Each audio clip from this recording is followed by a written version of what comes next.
time to go to work. Yeah, it's time to go to work. See, clock in, D, yeah, it's time to go to work. It's time to go to work. Yeah, it's time to go to work. Gone clock in, clock in, clock in, gone clock in, clock in, clock in, gone clock in, clock in, clock in, clock in, yeah, it's time to go to work. See my defense, they on the field right now. Yeah, my defense, they yelling 3 and now. Yeah, my defense, they don't like your quarterback. So my defense, all trying to get them sacks with the ball in the air. Secondary go to work. Byron Jones, he be there, he be lying, he be lurking. If you get past him, Jeff Heath gon' hurt him. Put the ball down, go ahead and run it. I got a hot front four when they coming. Plus we got the best linebacker duo in the whole NFL. We the hot boys sizzling on fire, come to give your team hell. Clock in, D, yeah, it's time to go to work. It's time to go to work. Yeah, it's time to go to work. See, clock in, D, yeah, it's time to go to work. It's time to go to work. Yeah, it's time to go to work. Go defense, defense, go defense, defense, gone defense, defense, clock in, D, yeah, it's time to go to work. I know I said at the beginning of this track, man, that we had like a top 10 or like a top 5. Hot boys gearing up to be triple D, you know what I'm saying? Clock Dallas Doomsday defense. Listen what the hot boys tell them, man. Put me in, coach. Yeah, we all hard hitters. Smell fresh meat. Yeah, we all eating. Put me in, coach. Yeah, we all hard hitters. Smell fresh meat. Yeah, we all eating. Put me in, coach. Yeah, we all hard hitters. Yeah, I smell fresh meat. Yeah, we all eating. Clock in, D. Yeah, it's time to go to work. It's time to go to work. Yeah, it's time to go to work. See, clock in, D. Yeah, it's time to go to work. It's time to go to work. Yeah, it's time to go to work. Gone clock in, clock in, clock in, gone clock in, clock in, clock in, gone clock in, clock in, clock in, D. Yeah, it's time to go to work. See the star on the field, you gon' meet D-Law. Thinking you an outlaw, we sending the predator. Jalen Smith scoop up the whole field, so how you gon' play here, bruh? If you release your dogs, we got a wolf hunter. LVE, tackling Dutchman coming. If you hungry and trying to eat like Zeke, we'll send in a taco to sweep you off your feet. Now you deep in the woods, plus we got a couple Collins. They say time and pressure make diamonds, the hot boys shining. Clock in, D, yeah, it's time to go to work. They say, defense wins championships. We're here in Dallas, we got a top 10. When the hot boys hit the field, this is what we tell them. Listen what we tell them. This is what we tell them. Go to work. Clock in, D, yeah, it's time to go to work. It's time to go to work. Yeah, it's time to go to work. See, clock in, D, yeah, it's time to go to work. It's time to go to work. Yeah, it's time to go to work. Gone clock in, clock in, gone clock in, clock in, gone clock in,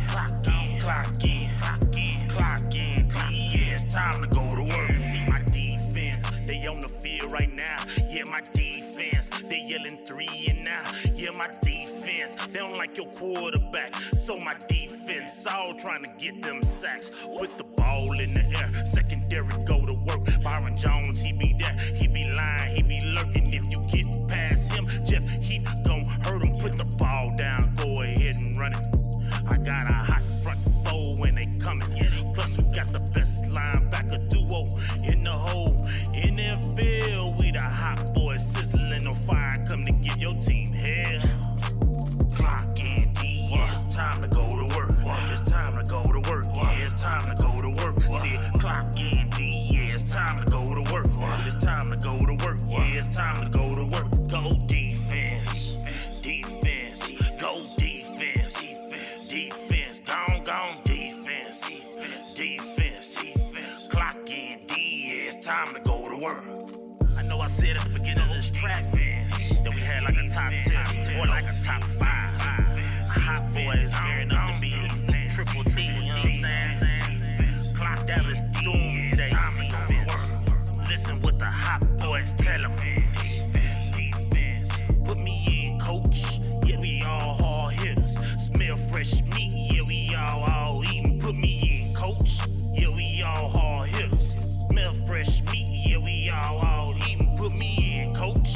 Yeah, we all hard hitters. Yeah, I smell fresh meat. Yeah, we all eating. Clock in, D. Yeah, it's time to go to work. It's time to go to work. Yeah, it's time to go to work. See, clock in, D. Yeah, it's time to go to work.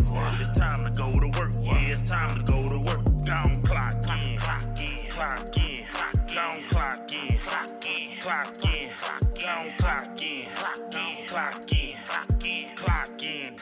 Yeah, it's time to go to work. You see the star on the field, you gon' meet D-Lo. Thinking you an outlaw, we sending the predator. Jalen Smith scoop up the whole field, so how you gon' play here, bruh? If you release your dogs, we got a wolf hunter. LVE, tackling Dutchman coming. If you hungry and trying to eat like Zeke, we'll send in a taco to sweep you off your feet. Now you deep in the woods, plus we got a couple Collins. They say time and pressure make diamonds, the hot boy shining. Clock in, D, yeah, it's time to go to work. They say, defense wins championships. We're here in Dallas, we got a top 10. When the hot boys hit the field, this is what we tell them. Listen what we tell them. This is what we tell them. Go to work. Clock in, D. Yeah, it's time to go to work. It's time to go to work. Yeah, it's time to go to work. See, clock in, D. Yeah, it's time to go to work. It's time to go to work. Yeah, it's time to go to work. Gone clock in, clock in, gone clock in, clock in, gone clock in, clock in, D. Yeah, it's time to go to work. See my defense, they on the field right now. Yeah, my defense, they yelling 3 and now. Yeah, my defense, they don't like your quarterback. So my defense, all trying to get them sacks. With the ball in the air, secondary go to work. Byron Jones, he be there, he be lying, he be lurking. If you get past him, Jeff Heath gon' hurt him. Put the ball down, go ahead and run it. I got a hot front four when they coming. Plus we got the best linebacker duo in the whole NFL. We the hot boys sizzling on fire, come to give your team hell. Clock in, D. Yeah, it's time to go to work. It's time to go to work. Yeah, it's time to go to work. See, clock in, D. Yeah, it's time to go to work. It's time to go to work. Yeah, it's time to go to work. Go defense, go defense, gone defense, clock in, D. Yeah, it's time to go to work. I know I said at the beginning of this track, man, that we had like a top 10 or like a top 5. The 2019 Dallas Cowboy season is only a few months from kicking off, but this year, let's do things a little different. Instead of just watching games at home or just going to a game, let's actually experience our Dallas Cowboys, just like West Coast does. Cowboys Experience is my one-stop shop for all my Cowboys game day weekends. Their packages are all inclusive, including 2 nights hotel accommodation. We'll pick you up and drop you off at the airport and game. Want to hang out and get autographs from current and former Cowboy greats like Drew Pearson? If you're ready to experience the Dallas Cowboys like no other, make sure you inbox West Coast or go to cowboysexperience.com today. The 2019 Dallas Cowboy season is... This is Ray Williams. Thank you so much for hanging out with us with Dallas Cowboy Scout. Appreciate it. My man West Coast from this buck. Thank you for watching West Coast. Shout out West Coast Cowboys. You know it's always love over here. Raider, Cowboy, always a Cowboy. You did one hell of a job, and the only thing else I got to say is, how about them Cowboys? Yeah! What's up with you guys? It is your boy West Coast, and we are live in the building, man. Shout out to the family, man. I'm so happy to be back in the lab, man. But we are back in the building, man. Let me know how everything is going on the feed. Looks like everything is going good, smelling good, everybody's looking good. So we off to have ourselves a really good show. What's up with you, boss? Let me get you to turn your computer down or something. I'm hearing myself in the background. How? Oh, okay. All right, there we go. All right, so yo. Okay, so my bad. All right, so we back. We had a miniature brain fart, y'all. My bad. So yeah, we back at it. Like, so let me shout out some of these fans that's on here. We got some top fans on here. We got some scouts on here too. I got my camera blocking my. Hey man, we are looking like some damn rookies, bro. I got my camera blocking my camera. You got your phone on. God dang, man. You see what training camp will do to you, man? Hey, you all over the world, man. Hey, you all over the place. Them boys putting them pads on today, so we looking forward for you being out there, man. So that's the big deal. Y'all just get over the little technical difficulty for a second because the pads come on today, and West Coast will be out there live. Hey, you guys already know. If you don't know, today is Smack You in the Mouth Monday. Today is Smack You in the Mouth Monday. The Dallas Cowboys will be putting on pads, and they will be gearing up for, I guess you would say, some contact. I got my Hot Boy shirt on today, so y'all already know I'm repping. You know what I'm talking about? Got my Hot Boy shirt on with the flames at the bottom. So you ready? You know I'm ready to go. Go hit something. You know what I'm talking about? Like, you already know I'm ready to go hit something, go knock it out. You know what I'm talking about? So I can't wait for the day, man. Today is Knock You in Your Mouth Monday, and that's what we're going to be doing on this show, man. Over these last couple of days, I've been going to training camp. What is this noise? What is this? I'm still hearing something. All right, so, well, maybe it's my... All right, I think it was me. I'm going to have to apologize to Boss Cowboy because I think it was me. All right. Hey, what's up to my folks on YouTube, too? What's up with you, E-Kush? What's up with you? Appreciate you, man, for the super chat. $2. Appreciate you, man. Hey, if you got a question, E-Kush, about this last couple of days, please throw it in the comment box, and I got you, brother. My guy, Santana Louie, he says, what's cracking West Coast and boss? Hey, Santana, you was the first person on the stream over there on YouTube, so I salute you, brother. Jerem on the beat. What's up with you, man? Jerem, thought you were supposed to be sending me some beats. Meticulous Cowboy, what's up with you? Suede Wood Cowboy, what's up with you? Gabriel Martinez, he says, what's up, West Coast and boss? Can't wait to see the linemen go at it. What is that noise in the background? I'm sorry, I'm tripping. Like, let me make sure ain't nothing else open real quick. Make sure all my volumes is turned down. But yeah, I'm giving all my shout outs to everybody that's in the comment box. So if you're in the comment box, I appreciate you this morning. Hey boss, can you make sure that your volumes and stuff is going? Because all mine is down and I'm still getting some sound in the background. I know I got my volume down on my phone. That would be the only thing. So then I can change my settings on and see if it works a little better when we play with that. Yeah. All right, so my boy, we ain't tripping, man. Let's rip, man. Let's get to this, man. Let's get to this Cowboy knowledge, man. So yo, man. So today we're gonna kind of go over these last couple of 2 days, I guess you would say, the last 2 days that I've been at training camp. We're gonna talk about those, kind of, because today they're gonna be going into pads. So it's good to kind of recap everything that's been going on these last couple of days, so that we can move on to this next. So we can move on to this next phase of practice, which is going to be this week when these guys are actually putting on pads. Now, I'm gonna be honest with you. If we give you guys the best update on the Zeke watch, as of today, Ezekiel Elliott has still not come to practice. He's still being consistent with his holdout. I'm gonna be honest with you guys. Like I kind of totally agree with it. I think we've already kind of discussed it at great length as far as how I feel about Ezekiel Elliott and the holdout. But I'm hoping that at least this week we could kind of get some new information on the holdout. I mean, today's Dak Prescott's birthday, so happy birthday to him. I would love to see Dak Prescott get paid on his birthday. I mean, that would actually be a good thing. And actually, to be honest with you, that would almost be like a Jerry Jones thing too, to be honest with you, to pay a man on his birthday. But yo, let me say some hellos, some happies to some folks that's in the comments. What's up with you, Michael? What's up with you? Says boss sounded a little robotic. Yeah, boss, it's your network is going out. It's saying that you have your service is horrible. It's saying that your service is like really bad. It's my service. Yeah. Let me just get out. I'm right back, bro. See if that fixes it. All right. That's perfectly fine, brother. That's perfectly fine.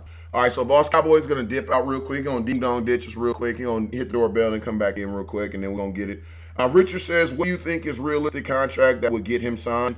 I think a realistic contract to get Ezekiel Elliott signed will be somewhere around whatever Todd Gurley got, because you guys got to remember that's what they said. Well, that's what they said that they were prepared to do. They said that they were prepared to give Ezekiel Elliott a contract that would make him, up there with Todd Gurley and one of the highest paid running backs in the NFL. So, I would think that contract would be I think Todd Gurley's contract is about 57. My boy Boss Cowboy, he's really good with the exact numbers, but I think his contract's about 57. So I can see Zeke getting around 60 something, 61, 62.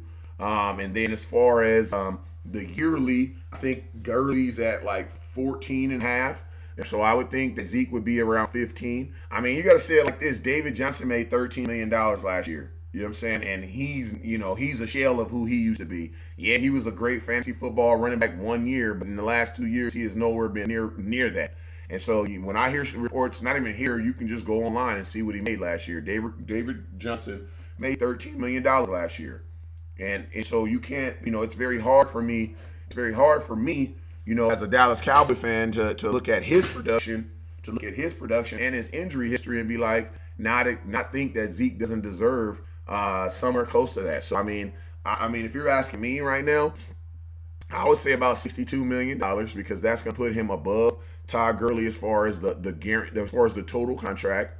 Then I would think that the APY, the average per year, because remember, there's 3 numbers that go into building a contract. What's up with you, boss? We got you back in the building. There's 3 numbers that go into building a contract, and those 3 numbers are your APY, your average per year, and then the second thing is going to be your guaranteed contract, like how much they're actually guaranteed to get, and then if you can see this, your voice is funky and there's an echo. Let me see if I can turn it down a little. Appreciate you, Auntie. Let me turn it up. What's up with you, boss? With you back in the building. 3 numbers that go into building a. Dang, that is weird. And then second thing is. So yeah, my voice, I don't know. It's coming off a little robotic. I don't know. I don't get it. Let me turn this down a little bit. You know what? Listen, man. We got the witness protection voices on because, we probably need to protect West Coast. You crazy. Crazy. From this I went through yesterday, man. Lord have mercy. So I know what you was kind of talking about, so I just kind of pick it up while you work on the technical side. We was discussing like Zeke, and it's more than likely Zeke is getting ready to get done pretty quick. And I would pretty much almost guarantee that because they are at the last back and forths on counter proposals and sending over proposals.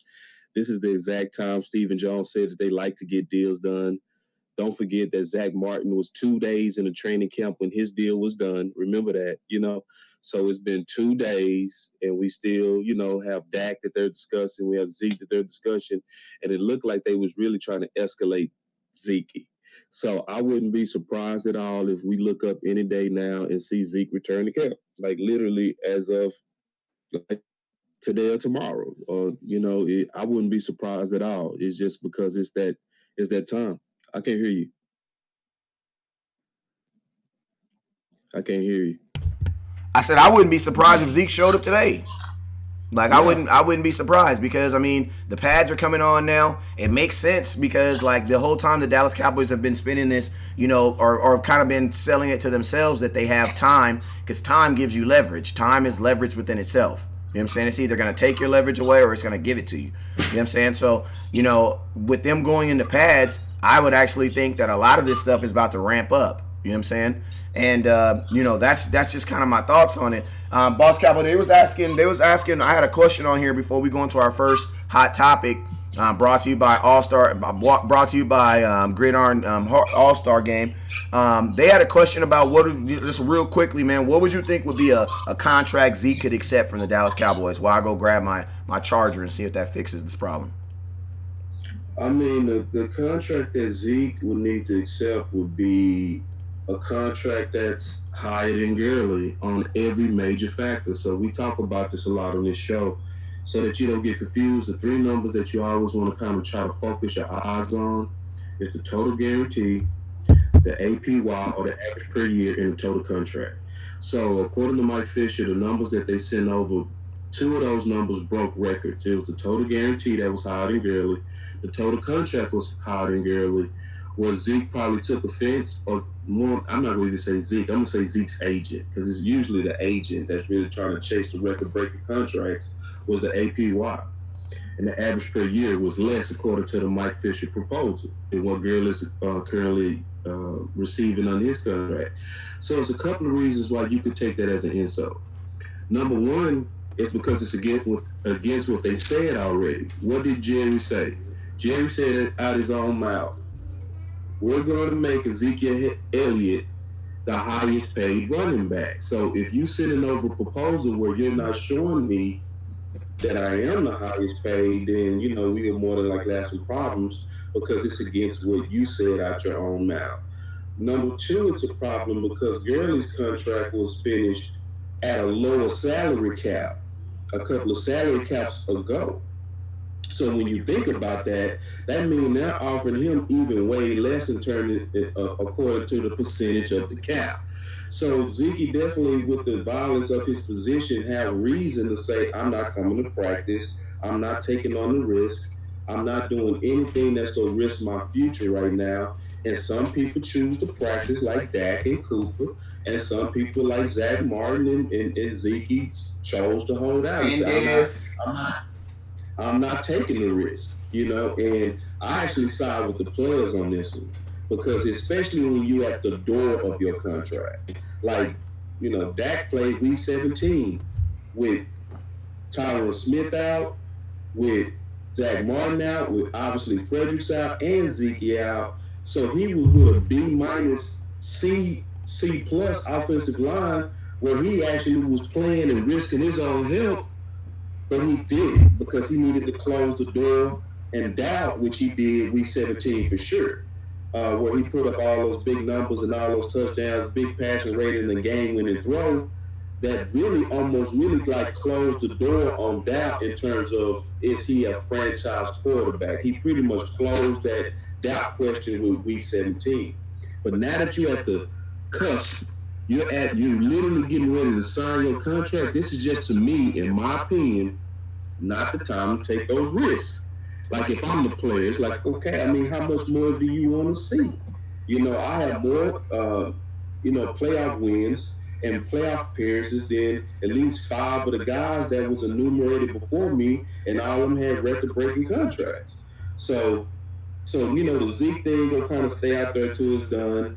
And pretty much all of them will be talking news until it's all done. But the good news is this, and this is where we can kick our feet up and relax. They're truly working on all of them now. Yep, boss. Do me a favor. Can you log out one more time and log back in? Because you're still freezing really, really bad. We're hearing you, but I just want to see if I can get your. I just want to see if I can catch your motions too. Robbie says you're preaching. You're absolutely. I totally 100% agree with my boy, boss.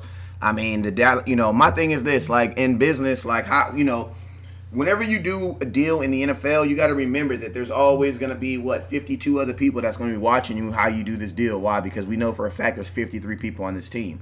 So it's like how you do business with one guy is going to affect how you do business with another guy. You know what I'm saying? Why? Because they are privy to that information. You know what I'm saying? So if players see that you are having to hold out, or if you're having to go through extra chains so that you can get enumerated, then guess what?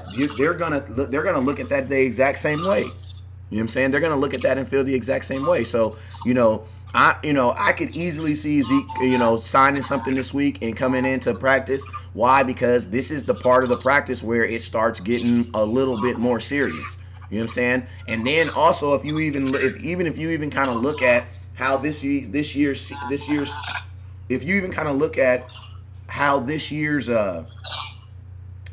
season, how the schedule is even set up, like this is definitely the year where you can do that. The reason why you can do it is because you got to think like this. We start our practices off Usually we start our practices off on Thursdays and then Fridays, and then we roll into the weekends. This year we started off on Saturday, so you had those 2 extra free days, that you would normally have. So, I could, like I said, I could easily see my boy Zeke signing something, but like I said, man, especially with the thoughts of people having cramps and going, getting carted off the field. You know what I'm saying? When you see those types of things and you hear about those things, it really makes you want to understand why you're doing what you're doing. You know what I'm saying? Why? Because most importantly, Zeke is not doing this because, obviously it is for the money. Why? Because you go to work for money. So why would you get mad at Zeke for playing for money? That's dumb. But what it also is, it's about security, man. I've already explained explain how Ezekiel Elliott's carries affect the NFL. And you got to think like this, man. This dude has the most carries in the NFL in the last 3 years, and he missed 8 games. Like, he missed 6 total games in 2017. He missed a game in 2016 because we benched him, and he missed a game in 2018, and he still leads the NFL in carries. Like, so imagine if Zeke actually played those games. Like, Zeke's numbers, like, if Zeke played those games, like, Zeke would have been holding out last year. Like, Zeke would have been holding out last year, like, because think about this. He is trying to get his stuff. We're saying he has a lot of carries, and he's only played 40 games out of the 48. You know what I'm saying? So, had he would have played in those games, had the Joneses would have played him in those games, have Jason Garrett would have played him in games, his numbers would be through the roof, bruh. They would be through the roof. You know what I'm saying? But at the same time, it's like, if I'm Zeke, I'm thinking about how did the Dallas Cowboys treat the last running back that they used through the roof? Well, what did they do with DeMarco Murray? Well, let's find out. What did they do with DeMarco Murray? Well, DeMarco Murray rushed for 1,100 yards in 2013. Okay. 2014 was what? His contract year. You know what he did? He played on his contract year. And guess what he did on his contract year, Boss Cowboy? He balled. He had 1,800 plus yards. And guess what the Dallas Cowboys did? They did not reward him. They didn't. You know what they said? They said he has way too many carries on him. But if I'm DeMarco Murray, I'm like, bruh, but I can't decide when I don't get the ball. So you overuse me, and then you punish me by not paying me, by not at least bringing me back. You know what I'm saying? So it's like, bruh, like,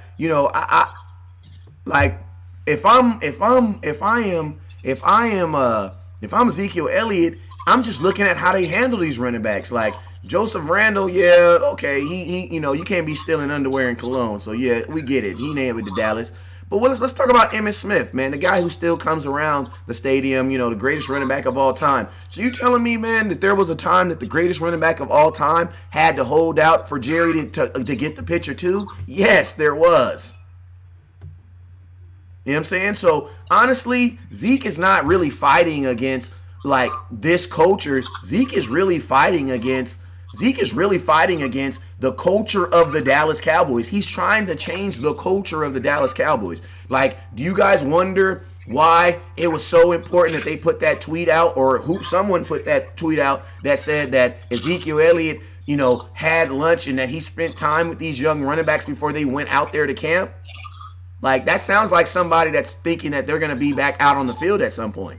You know what I'm saying? So it's like, it's crazy because, if this deal prolongs, I don't put this on Zeke. I put this on them, man, because everything that Zeke is doing is like, he is doing a lot of stuff that people hold out don't do. Like, people who hold out don't do that. You know what I'm saying? And then secondly, like when the rumors came out about Ezekiel Elliott being in leaving the country, what did Zeke do? He mistakenly went to breakfast with his attorney and his attorney and his agent, and went to a restaurant that's right down the street from where he practices at. So you know what that means? What happens when you think on a regular day Zeke would go to a restaurant right down the street from somewhere he practices at? Probably not. You want to know why? Because everybody in the world is going to recognize him. So why do you think he chose this day to do it? You want to know why? Because he wanted to probably bring down those rumors of saying, no, I'm not in Cabo, or no, I'm not in such and such. I'm sitting right here in Dallas. Guess what they have in Dallas? They have 2 airports, and they have my training facility where I can go home and get my stuff and get on either one of these airports and be in California in 3.5 hours. You know what I'm saying? Then, secondly, let's think about this. When do most players hold out? Most players hold out in the Aprils and the Mays when they have the voluntary and the voluntary camp, the non-voluntary and voluntary camps. You know what Zeke did? Zeke went. He went. So it's like, I think Zeke has already tried to do it the Dak way. Yep. Like, I think he tried to do it the Dak way. For all y'all folks that's saying, oh, Dak, I even had some Dak needs to talk to him. Like, honestly, I think Dak understands. Because Dak ain't got paid. Why would Dak be telling Zeke to come to practice and he ain't even got paid? Zeke is probably telling Dak, bro, you're tripping. But he also knows that being the quarterback of America's team, there's different. Because see, Dak, one thing I will admit about Dak Prescott is, and his agent, is they understand that being the bad guy is worse than not getting paid. You know what I'm saying? And in their mind is about Dak Prescott's image. Because I'm going to be honest with you, Dak will make more money off the field, even if he gets the $100 million. He's going to make more money off the field than he is on the field. Why? Because he's the most marketable face in all of football right now. You tell me a you tell me a quarterback, and without a year, guaranteed Dak will be the new All-State, the new Farmers All-State guy. Watch. All these guys in the NFL that had those endorsements, look who's taking them from them. Who? Dak. Why? Because it's a guarantee, man. It's no drama, man. The kid stays out of trouble. He's a good American wholesome kid. That's what they like about it. That's easy. That's why Cam Newton don't sell yogurt no more. He didn't get suspended. He didn't get in trouble. But Dak was a better image. You know what I'm saying? So that's what I think what Dak is doing. I think Dak understands that his reputation and the allure of America's kid, I'm working with the team, is beneficial to him. But honestly, it don't benefit Zeke. It doesn't benefit Zeke because Zeke doesn't take the care, because Dak doesn't take that contact like Zeke does. You know what I'm saying? And you know what's so funny? Yesterday when everything happened with Amari Cooper and we reported that he did go down at practice and that he was carted off at practice, all those people that say that players shouldn't play on one-year deals were all like nervous. And I'm wondering, like, you guys are the same very people who was telling these players to go out there and play on these one-year deals. But as soon as you hear about him possibly going down or having cramps at practice, the whole internet stopped. So unknowingly, you guys even understand how unrealistic and how dumb it is to be playing that important of a position on a one-year deal. Like, by the reaction that we got yesterday, let me know that fans understand how important, how dangerous that is. Because for a small moment, everybody had beads of sweat coming down their face. You know what I'm saying? So take that same thought, because what happened yesterday is God gave you guys a little insight on what could happen. You know what I'm saying? So now what do you do with that insight? Are we just going to push that off on the side? Are we going to just feel like we didn't feel like what we felt like yesterday? No. Because I'm going to tell you guys, I'm so happy that Amari Cooper's healthy and fine and running up and down the field. But I'm going to be honest with you. I totally get it why one-year players don't want to play on them one-year deals. I get it. Let me hear something, Boss Cowboy. I mean, there's a lot of reasons why we still should be urgent, and there's also some reasons why we should still have critiques of front office dealings of the contracts, especially when you listen to their own words. So Stephen Jones said, we historically like to do our deals around training camp. What it also says is that y'all are the ones who decided to delay. And if you're the ones that delayed, what could actually happen right now? Who was the guy that you talked to with SportsCon, West Coast, that you flew on the plane with? Melvin Gordon. So Melvin Gordon is doing what right now? He ain't at practice. He's holding out to get paid. So what would happen to the market if he also then shoots over Gurley? If we have a problem, I just log in on my phone. But I just you see what I'm saying? So we choosing to take our time, wait to training camp, but we waiting when we have time sensitive contracts that are going up and up and up every time a new player is signed. Yeah. Gordon is sitting out there wanting to be enumerated. He wants it, and it could very well happen. But one of the things that I thank God is that our front office and our team don't handle negotiations like Pittsburgh and the Chargers, because those two organizations are basically sycophants. I mean, they're literally just kissing the ring of their ownership where they're throwing their own players under the bus. That's not happening in Dallas. They asked Tank about Z contract, and he said, "Don't ask me about another man money." Yep. Like they. I was on the field when he did that too. I know exactly what reporter that he said it to too. Yeah, and that's good business. That's good business. Go look at what Pittsburgh was doing when Bell was holding out. They were saying stuff like a kissing the ownership in front office, but we want volunteers. We don't want hostage takers. Okay, like y'all wasn't running Bell in the ground. You know what I mean? Let's just be honest. Y'all was running Bell in the ground, and at some point he stood flat-footed and was like, "Y'all not gonna come at me with this sideways contract." Exactly. And he stood on it. And exactly what Zeke is doing right now. But the difference is our front office is handling it in terms of verbal altercations with class. They made it known that we have the ability to find Zeke $40,000 per practice. But historically, we don't even get into discussing what we're going to do about this, because we're in the mode of that we're trying to work it out. Most teams are in the mode of where they're at war and they're showing it. Yeah. So still, to a degree, hats off to our front office. Hats off to the teammates, because Dak not getting in that business of Zeke talking nasty. Fredericks didn't. Fredericks called it business, you know. So it's like we have a tone of we understand when one of our teammates decide to do what they have to do to get a deal done, and it's a very mature thing to do from the teammates as well as from front office. It's no throwing each other under the bus, but I do critique front office on time, very much so. Absolutely. Hey, I want to kind of spin a little bit and ask you, because you've been give me 1 second. Let me shoot to this commercial break real quick so we can get that in there real quick. Okay. They say defense wins championships. We're here in Dallas. We got a top 10. When the hot boys hit the field. This is what we tell them. Listen what we tell them. This is what we tell them. Go to work.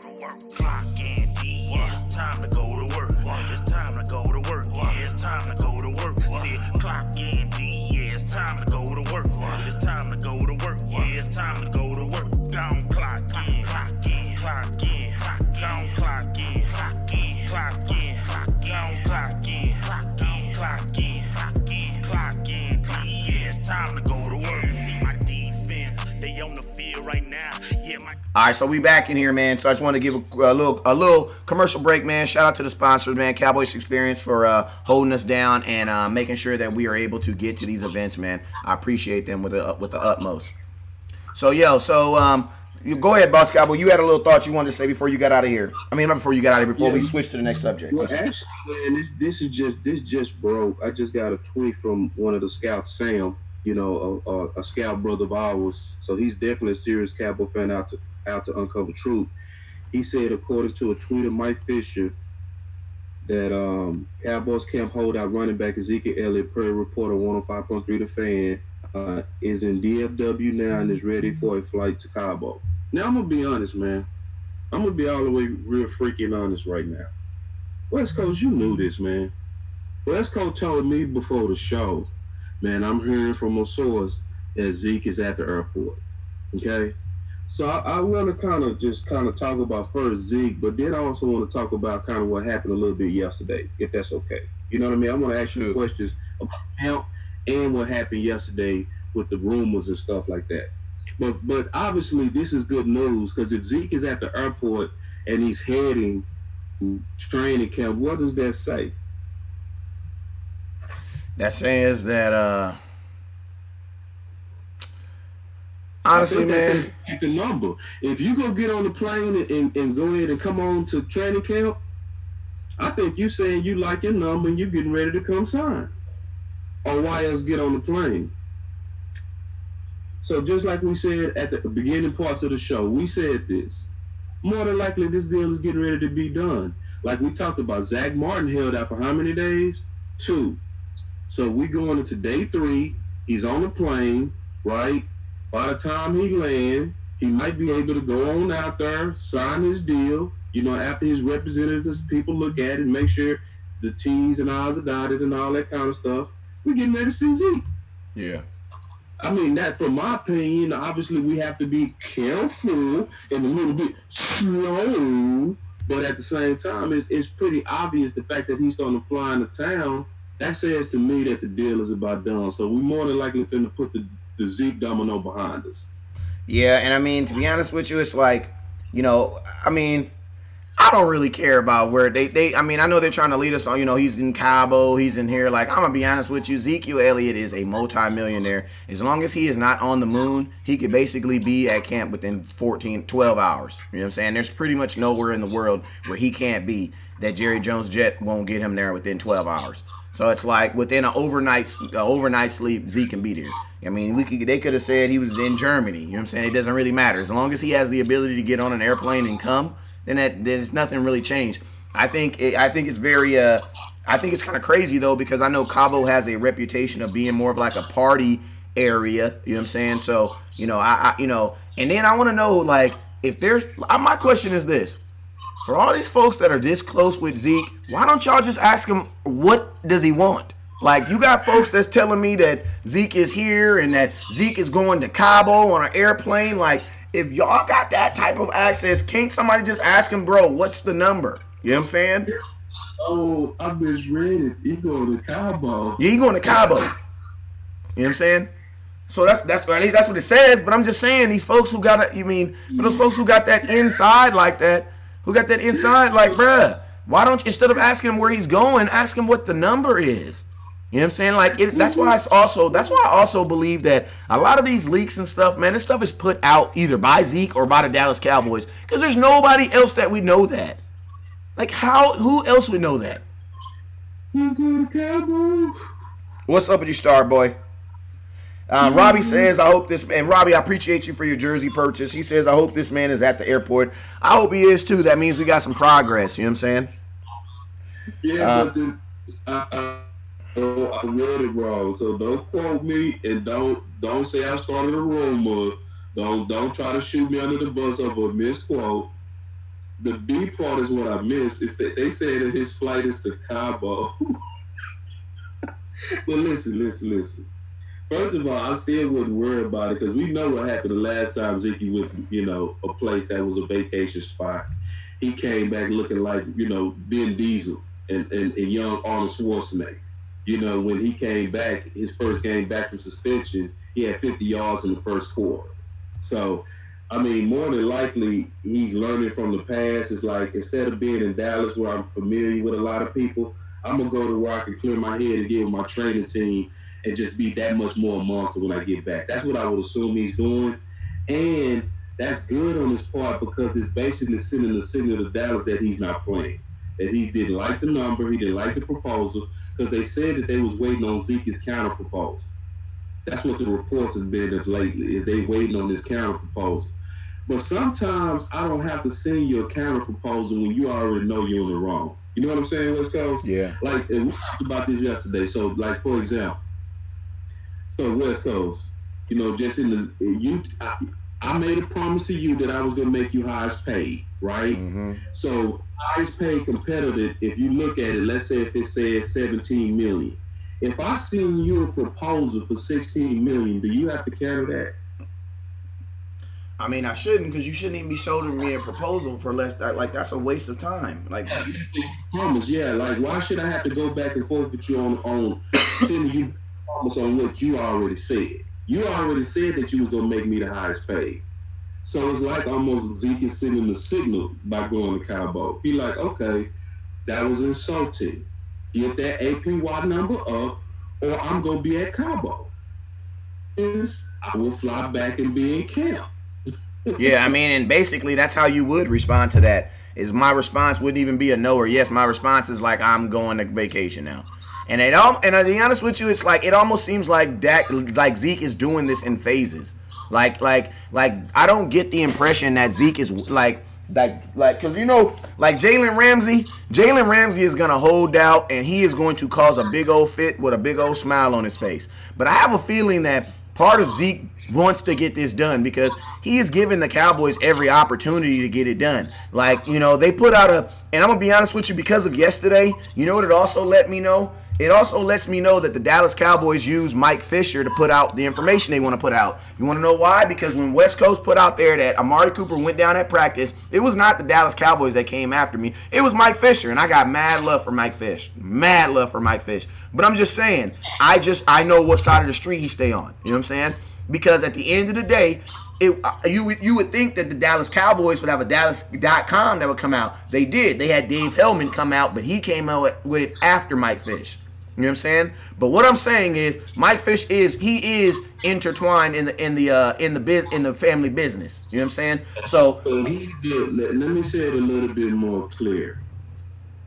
He's the design leaker when they want negative information out, or even positive, because the Z contract was positive, or positive. It can be positive too. I don't know about positive because Cowboy is not positive, that could be totally false, just like it was false about about you yesterday when you said they talked to two guys. That wasn't true. It was not true, and the whole thing was to try to squash your voice. And I want to kind of basically recap a little bit of what happened. I was sitting in the house and I got, I always kind of follow social media. I saw West Coast put out there with a lot of different social media people that, and West Coast was more kind of like in a prayer type of write-up where he said is, hey, I just got some information that Amari Cooper went down, keep him in your prayers. Once I get more information, I will let you know. It will be less rated G than that. That's PG-13 at best. That is not alarm fire tweets. That's not Cooper's down. Everybody send up your prayers. It's basically, hey, I just heard something. I'm putting it out there. Y'all keep them in prayer. And it was a prayer. But it spinned out of control to where they made it sound as if he started a rumor. And I was like, what part of this post is a rumor? What part of this post is saying anything that's just way outside of the norm? We all know the previous day when Tristan Hill went down, that he was also carted off. So anybody that's been keeping up knows that they've been very extra cautious on anybody that had anything at practice. So, but they spend it because to me it showed the keg of dynamite an injury to any one of the big threes or to Dallas. That's why they wanted to squash it and kill the voice of one of the people that said something about it. Now, let me tell you something.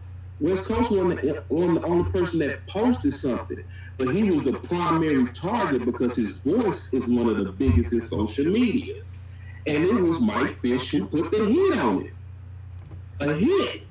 So it's one of those things to where once you see that, now we've been saying that for a while, is that he sits in I would call it a really good seat to where he can actually go to Jerry, and when they want news to be leaked to the fans that they want their story, their side, he's one of their go-tos. So is Clarence Hill. Occasionally it's James Slater. But the person that they really want to put the news out there on what they want out there is him. And the same thing happened with Dez. When he was saying stuff like, it's some people on the inside that want Dez out and they just might get their way. Well, how do you know that? Dang, I remember that. Yeah. I remember that. Yeah. How did you know that? Like who, because somebody powerful had to talk to you and give you permission to leak that. Somebody said, come to my office, I want to tell you what we're potentially getting ready to do with Dez Bryant. And he said, yes, boss, I heard it, and I'm going to go leak it. Same thing happened with Byron Jones on the trade. See, a lot that went way past a lot of people. He said, "I'll have some news on Byron Jones and Lewis and some trade rumors and options."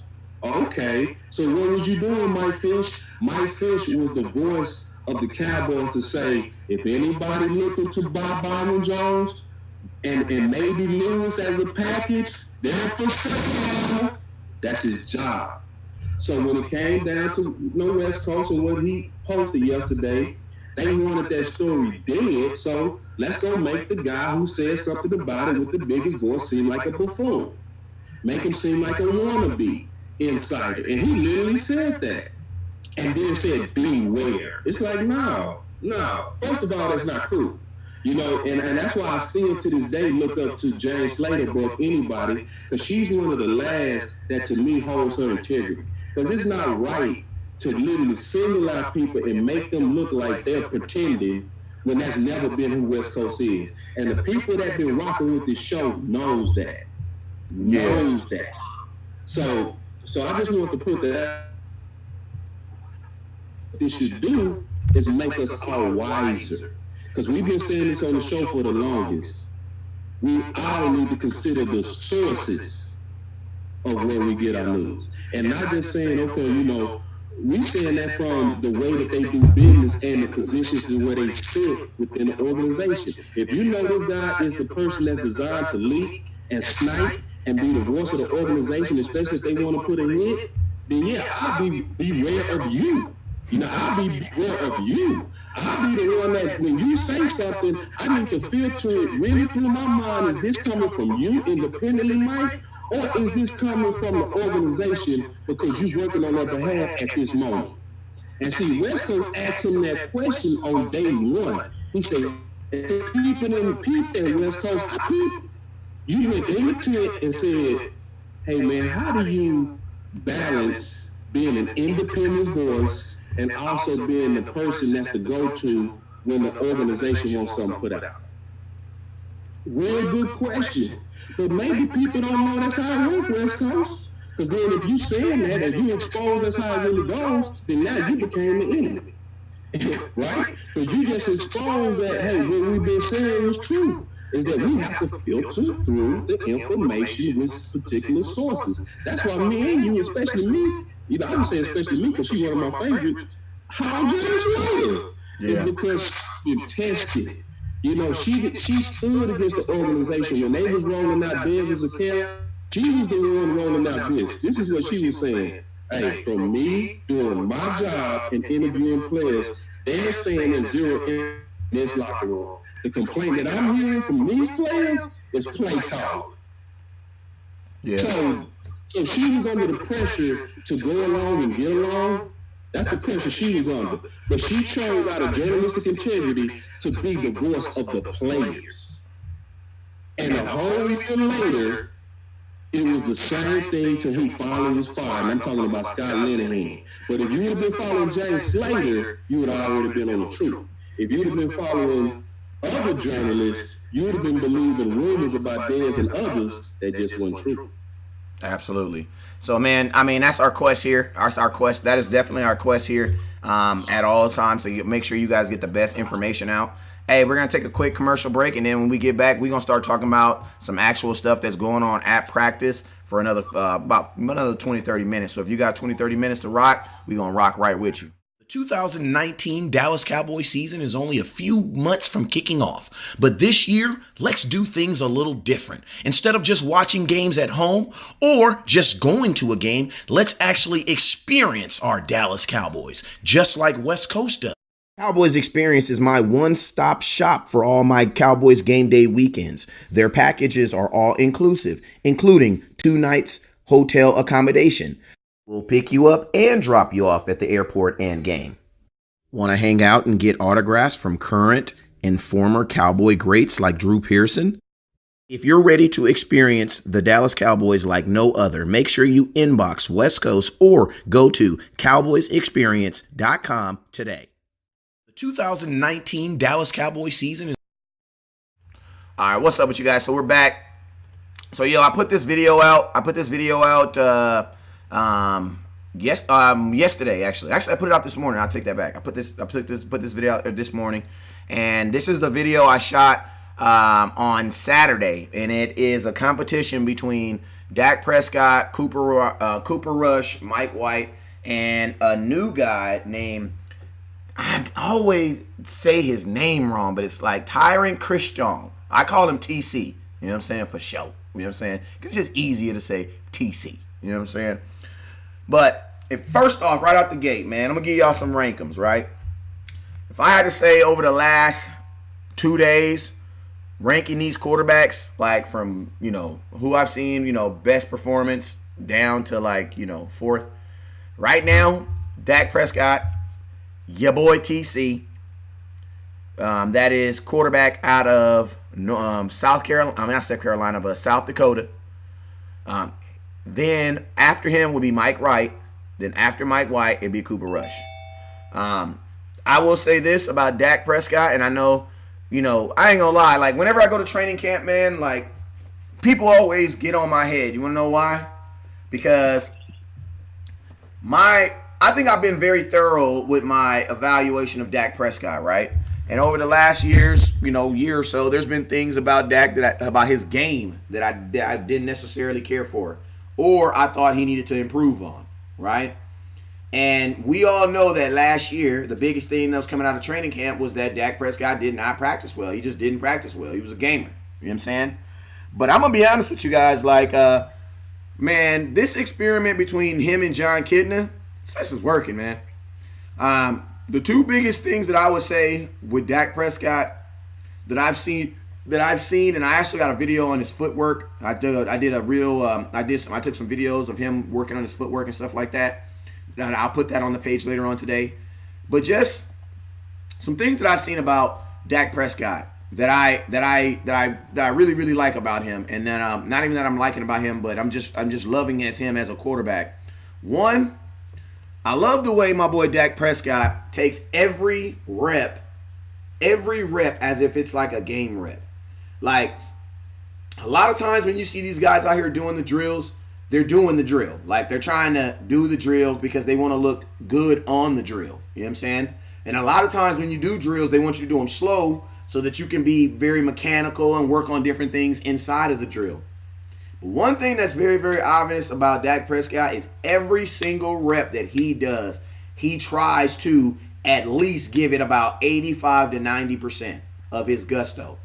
And it makes sense, too, because so much of Dak Prescott's game was predicated on him being on the field and playing, you know what I'm saying, and being in the midst of it.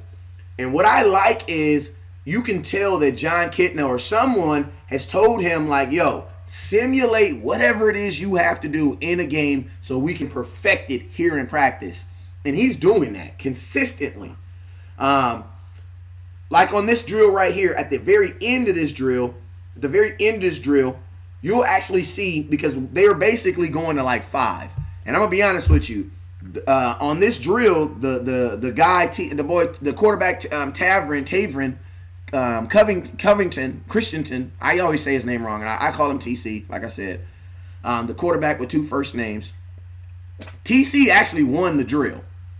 Now, when you look at my video, 2 things you see. You see TC like really working the drill, like really trying to perfect his abilities and his skill set, trying to work on it. And then you see Dak dropping back and just letting it go. And one thing I liked about this is 2 things.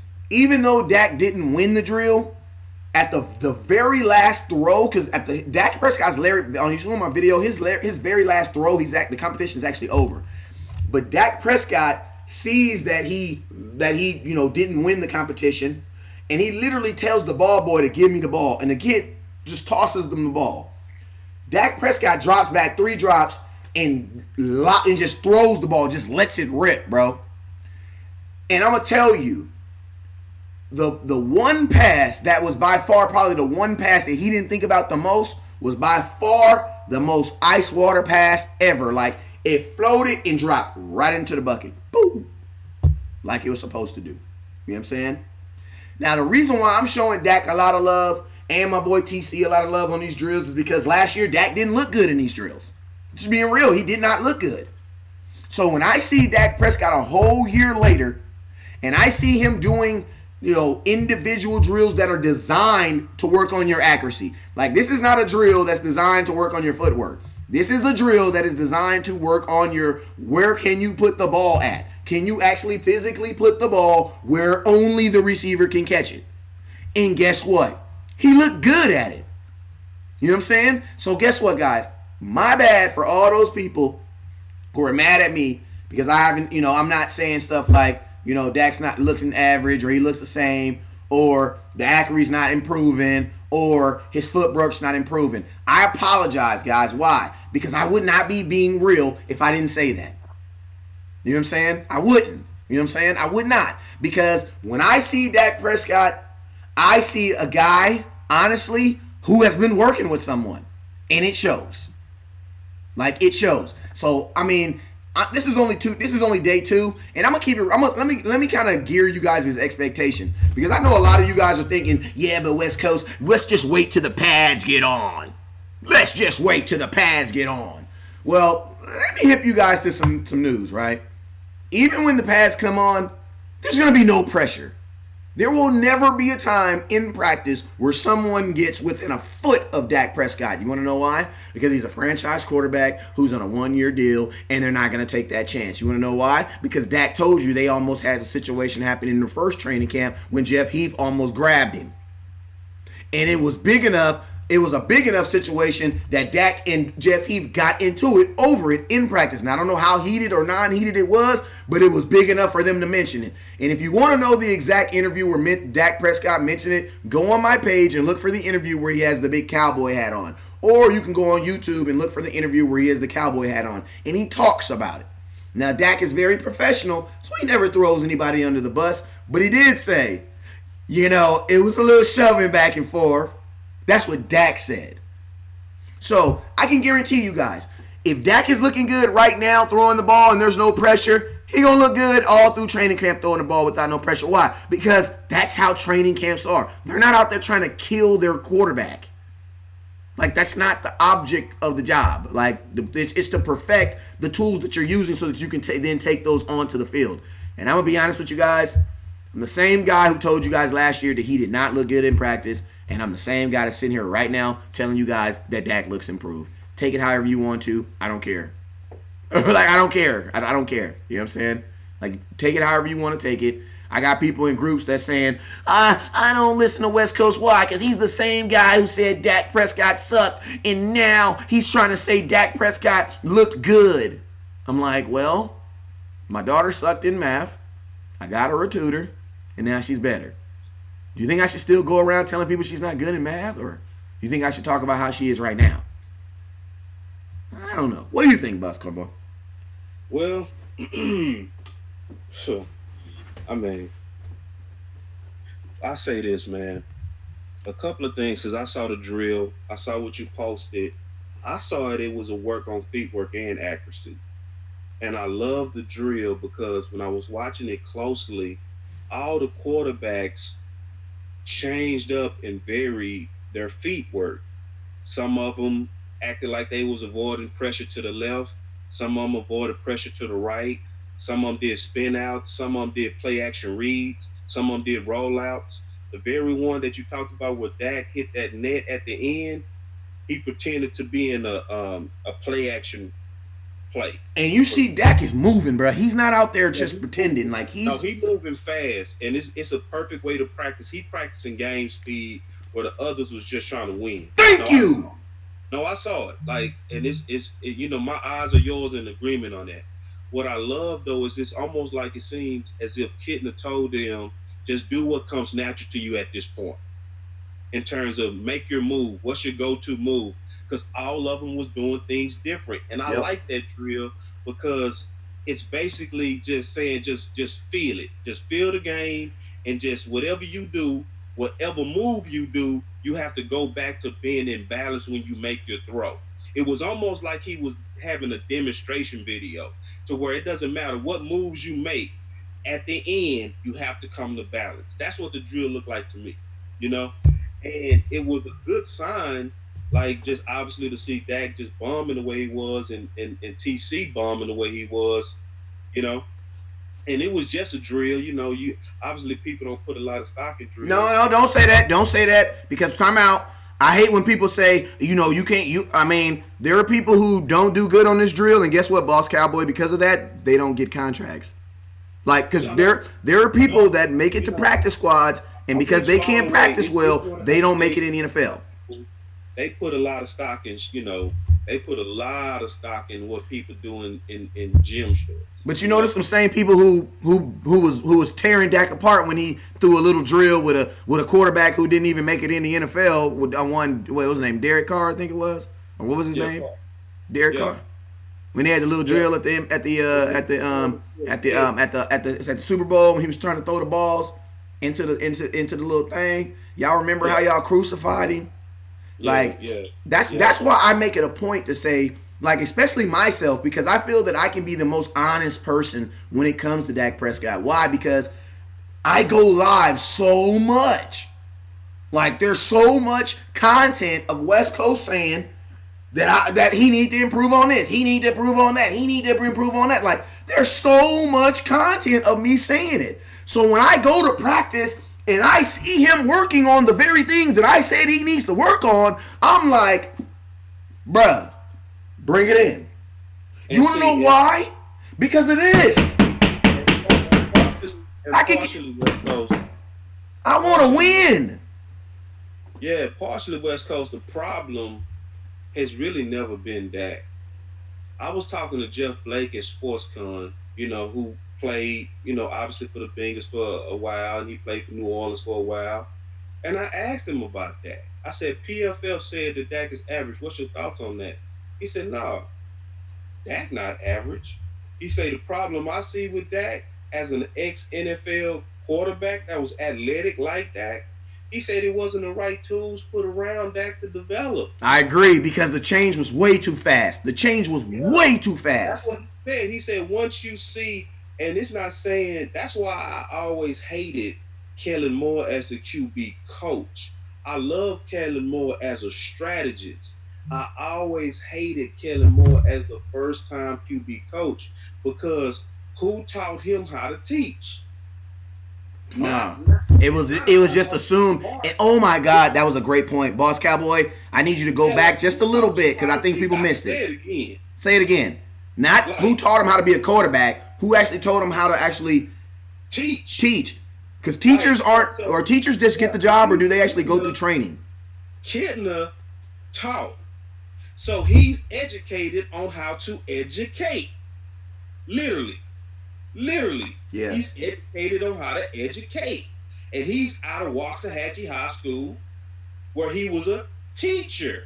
His wife said he's an excellent teacher. And when you're a good teacher, your ability to teach can transfer to different things, because you know how to make complicated things simple. That's who Kidner is. So that's why I always hated the move, and that's why you saw, in my opinion, Dak feet work take a reduction, because I felt like his reduction was real. I mean, his feet work was great as a rookie. But in year 3, it looked like he took some steps back on his feet work. But then people now want to beat you up, West Coast, because you call it how you see it, and it really shows you that a lot of us don't really know how to be analysts. Because if you're trying to analyze, you have to analyze like business people do a balance sheet. A balance sheet is a snapshot in time of a particular business. That's what a snapshot is. So when West Coast was saying last year his practices are bad, that was a snapshot of his practices then. Go forward all the way a whole year later, when you got the right pieces around him, the right teachers around him, and now West Coast looks at the same practice and says, I see improvement. But some of us really feel, and we're like this in politics and everything, that once we're against somebody or once we're against a certain side, you're unloyal if you don't keep that opinion, even if that person is improving. Can I get you to say that with your chest out, please, sir? Yeah, it's so they can hear you in the third round, please, and so they can hear you back here in the back row in row 400. Can I get you to say that with your chest out, sir? Politics in football is once you of an opinion, people feel as if they have to hold to that opinion, and you don't. If that person is changing and showing you things that you've been wanting to see, it's in your right to also evolve with the person that you're seeing. So I got that same example with Jeff Heath. I saw you interview Jeff Heath at this day 2 training camp. You went to Jeff Heath in his face and said, Jeff Heath, I see you. I see that you improved on your angles. What did you do to improve? And Jeff Heath responded, hey, I have been working on it. Yeah.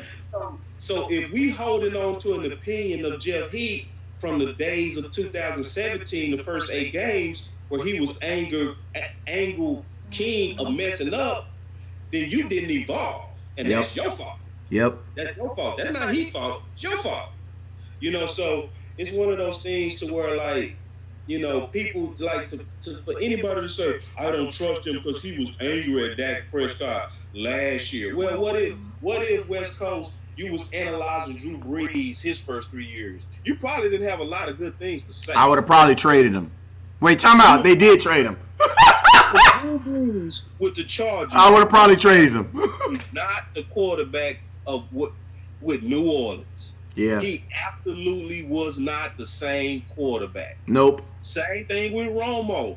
Romo, when he finally played, really became the real Romo 7 years later. Yeah. So if you judge Romo out the gate and didn't allow him to grow into that position, and you wanted to still judge Romo based on only the muff, snap, kick, that's your fault. Yeah. So anyway. And you know what's crazy, Boss Cowboy, man? Can I ask you a real question, man? What was my biggest thing that I said I wish the Cowboys would have did with John Kitna? Do you remember what I told you? Mm-mm. Remember, my biggest issue is this. I wish they would have hired him last year. Oh, yeah. Yeah, that's true. Yeah, I heard you say that many times. Because if they, and this is something I was screaming, like for all my folks that rock with your boy West Coast, you guys know this was something I was screaming for the longest. Jerry Jones, take responsibility of your player. Like, go, if you want Dak to improve on these things, guess what? Or not even improve, just bring him out of them. Because some of this stuff he wasn't even doing. You know what I'm saying? Like I don't think that he was really required. Like, think about this. Kellen Moore is a left-handed quarterback. So, I mean, I'm pretty sure that he was trying to critique his techniques, but he didn't. Like, Kellen Moore he failed as a quarterback coach. He failed. And the reason I know he failed is because why it only take one person. There's only one thing's changed. Dak is not drinking a different soda. The only thing that's happened different with Dak Prescott is he's a different coach. That's it. So that lets me know that guess what? He took them same people, just like what Steve Kerr did with Jackson. You know what I'm saying? In Golden State. Everybody know Mark Jackson got that team ready. Steve Kerr comes in, same program, same thing, win championships. Why? I'm going to tell you why. Because obviously Steve Kerr was able to bring something out them same boys that Mark wasn't. And I'm going to tell you guys right now, whatever it is that Dak Prescott feels with John Kitna, and I had a really good quote that I wanted to kind of read on John Kitna, and it was something that Dak Prescott said. Well, basically what he was saying is, Dak Prescott saying, actually it wasn't even Dak Prescott, it was John Kitna. John Kitna, let me see if I can find it real quick. Let me see if I can find this quote real quick. Yeah, and one of the things while you're looking it up real quick. Actually, I got it. So you go ahead and say what you're gonna say. No, go ahead. I thought you might take about 2 minutes. Go. All right, so this is the quote John Kitna said. John Kitna says, it says John Kitna advice to Cooper Rush, Mike White, and quarterbacks in general, everywhere and everything wanted to hear about football coaches. This is what John Kitna said about his quarterbacks. He says, this is the thing I keep talking to them about is forget the idea of I'm trying to complete the ball. Just cut it loose. Rip it. Rip the throw. You're good enough or you wouldn't be here. Rip it. Make the best throw, and the completion will handle itself. Sometimes you can get locked in to just trying to be right. I'm just trying to complete it. I just want to make the best throw. In this league, that doesn't always work out. You're just going to have to be a starter. It says if you're going to be a starter in this league or play with the starters in this league, that doesn't work out that way. You've just got to cut the ball loose. And basically what I'm hearing with John when he's saying in this is and it's something I even thought about Dak. You know, Dak Prescott had, and please don't take this the wrong way, but Dak Prescott has a backup quarterback mentality, meaning that he does not want to make a mistake versus even making a big play. You know what I'm saying? And guess what? That can be drilled into you. And I love the fact that John Kitna is drilling it out of him. You're here. You're good enough. You play in the NFL. Get a reputation of throwing interceptions. Basically what he's saying, boss, is get a reputation of throwing interceptions before you worry about throwing interceptions. Dak Prescott, you shouldn't be worrying about throwing interceptions. Why? Because you don't throw many. You know what I'm saying? Be yourself. Throw that ball. Let it go. I like that, man. I'm going to push back on that because I have a concern, and it's a real concern. I have a concern that we are so drunk on wanting to get the cotton candy of deep throws that we kind of might be losing some of the soundness of what makes Dak great. And protecting the football is what makes him great. Now, is it exciting? No. But do we win with it? Yes. Like the games to where Dak didn't have a fumble or throw an interception, we win 95% of the time. So, and I saw this same thing before where we almost trying to remake him into Romo. And it's like, because Romo was a gambler. They had two different styles. Like, Romo was truly a cut-it-loose type of guy. And it's exciting, you know? But at the same time, it's like, I want us to only dial it up a little. I don't want us to dial it up to where he's slanging that thing around and he just not himself, which is protecting the football. That, to me, is what makes him great, is he's safe with the football. Like Bill Parcells said this. He said, it's not the great plays you make, it's the dumb mistakes it's the dumb plays you don't make, you know? So it's one of those things to where I hope that we remember what was keeping us winning games. And what was keeping us winning games was protecting the football. So I, to a degree, want Dak to just dial it up, but I don't want him to change who he is. I want him to be more so like, I may say throws. That's who I am. Yeah, but I mean, I'm gonna tell you guys like my biggest, like if I had to say like what's like my, not even a prediction or what do I foresee happening in 2019, I'm gonna be honest with you guys. I foresee Dak Prescott throwing the ball at least 30 to 33 times. I'm gonna just tell you guys right now, they're working on it way too much. And think about this: if there is a chance that Zeke doesn't come back, I'm not saying that there is, but you still have to kind of practice as if he doesn't. You know what I'm saying? And so the amount of times that they're throwing the ball is probably conducive to who they feel they have as backup, not necessarily running backs, but with Zeke not on this team, we're not going to be a running team. Like, we're going to have running backs, but we're not going to just come out there and be like, F you, we're about to run the ball on you. We're not going to do that. And, you know, you can kind of tell that too, because most of these drills and most of the stuff that they're doing is throws into the end zone. They're going to be trying to throw the ball inside the end zone this year. Whereas in this year, it was a lot of yak. Meaning we're going to throw the ball before the end zone and we're going to trust the guy, the playmaker, to be able to do what he can do to get inside the end zone. You know what I'm saying? Where this year, what you're seeing is a lot of deep balls thrown into the end zone. Now, I'm going to tell you what that also lets me know. That a guy like Rico Gathers should have action. Because, bruh, they're throwing these balls, like that ball that you seeing right there, those balls, that corner angle, that competition they were going, those are the type of passes that you're either throwing to the receiver or into the balconies. Those are outside of the end zone. Those are the type of passes you want Dez catching. Why? Because the ball is dropping. That means you want someone to go up and get it. You know what I'm saying? So all y'all, and I know there's a whole lot of reports about Jarwin's looking really good out there and Jason Witten's looking really good out there. They all look the same. Like, they're all catching passes. I mean, Jason Witten looks fast for a guy who's his age. But I don't know if that's really like a compliment. But he does look fast for a guy his age. He is in very good shape. And I think he's going to be pretty productive. But I don't see what people are seeing where they're saying that Jarwin looks better than Witten and Witten looks better than Nick. I don't see it because they're not doing anything that would be conducive to that. They're just basically playing catch. You know what I'm saying? So how can one guy look better than another guy unless he's dropping the ball? You know what I'm saying? And for someone to say that Jarwin looks faster than Jason Witten, well, duh. Duh. Like, I think everybody should look faster than Jason Witten, unless you're on a defensive end. You know what I'm saying? Because Jason's never been a speedster. That's never been his thing. And I'm not trying to downplay Jason Witten either.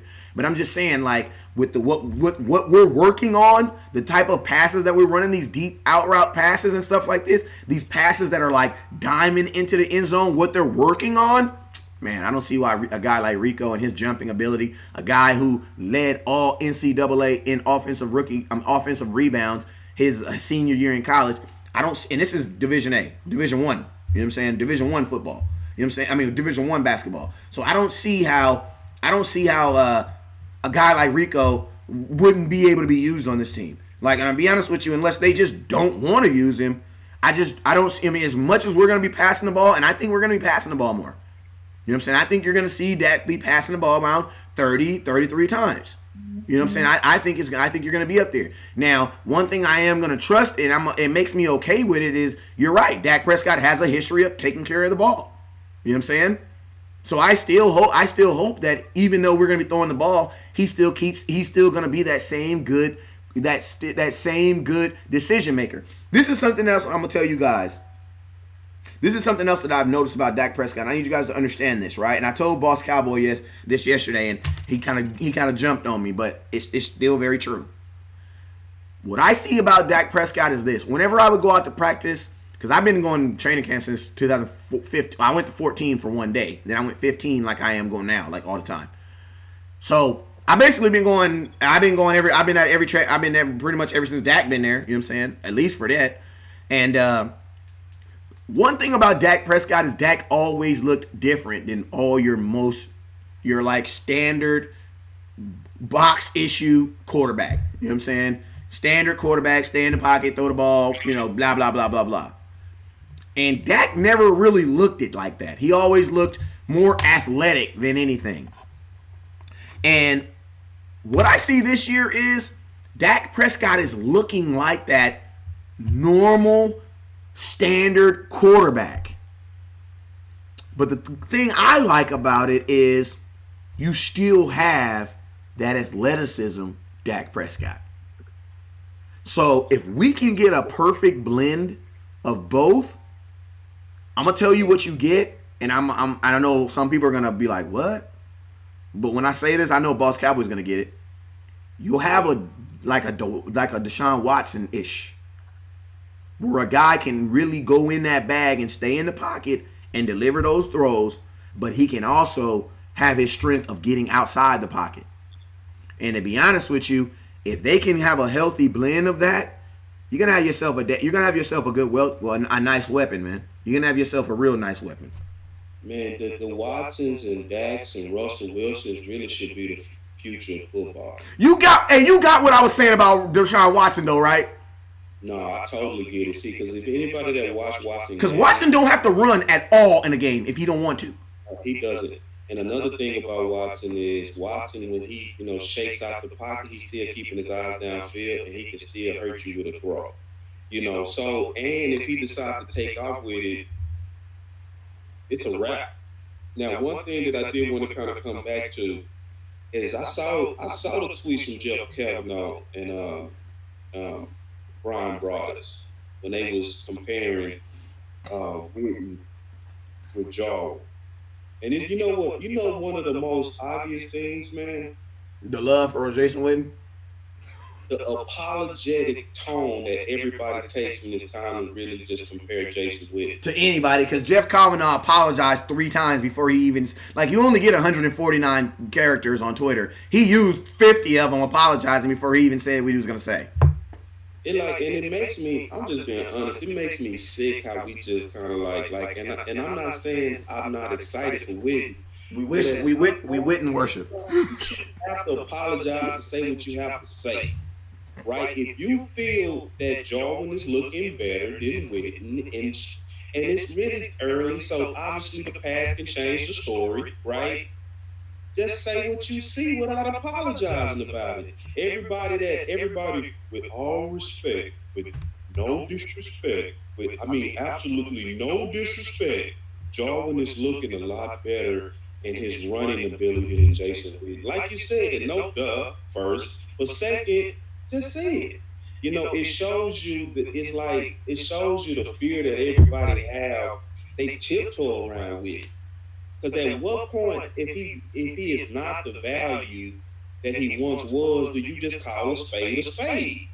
Why does everybody have to tiptoe around? Especially guys like Jeff and Brian Broaddus. It's like, you guys got reputations, man. You guys are already pretty much respected in the Cowboy media, so you don't have to apologize. If you feel like Jarwin is looking better at this moment, you can say it, So it's one of those things where I pray that if Jarwin, because Jarwin is the one that started to really come out the last 3 games. You can really see his. Because that's who they want Jason Witten to pass the torch to. Let's just be real. That's who they want him to pass the torch to. If they wanted to pass the torch, then don't slow the torch down. If the man is looking like he is the next up and coming, and when you said stretch the field, that's who I thought of, even above Rico.